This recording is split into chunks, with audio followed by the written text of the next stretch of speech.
آلہ وصحبہ اجمعین اما بعد فاعوذ باللہ من الشیطان الرجیم بسم اللہ الرحمن الرحیم انا نحن نزلنا الذکر وانا له لحافظون صدق اللہ العظیم وصدق رسوله النبی الکریم ونحن على ذلك لمن الشاہدین والشاکرین والحمد للہ رب العالمین۔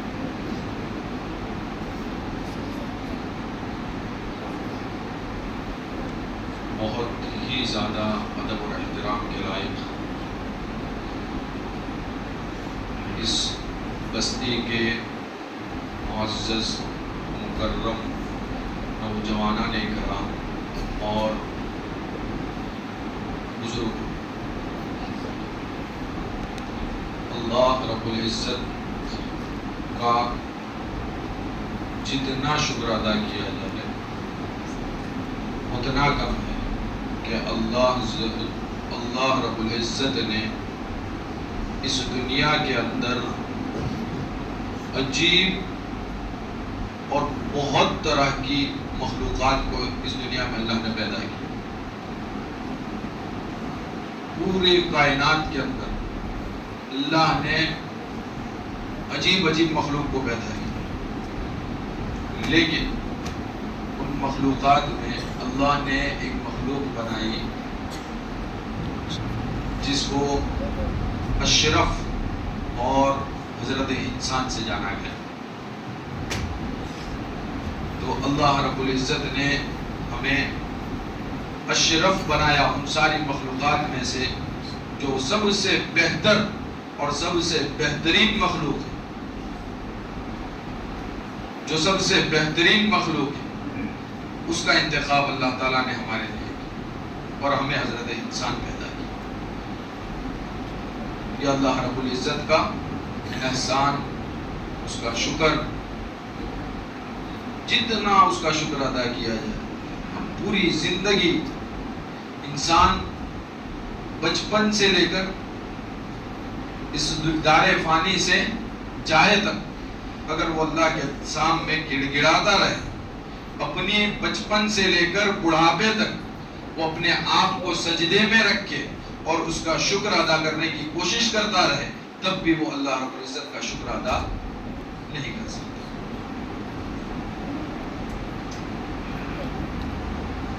تو جب اللہ نے ہمیں اشرف بنایا، اس نے ہمیں حضرت انسان پیدا کیا، تو ظاہر سی بات ہے اس دنیا کے اندر انسان کو پیدا کرنے کا اور اس اشرف مخلوق کو اس دنیا کے اندر بنانے کا اس کا کوئی مقصد رہا۔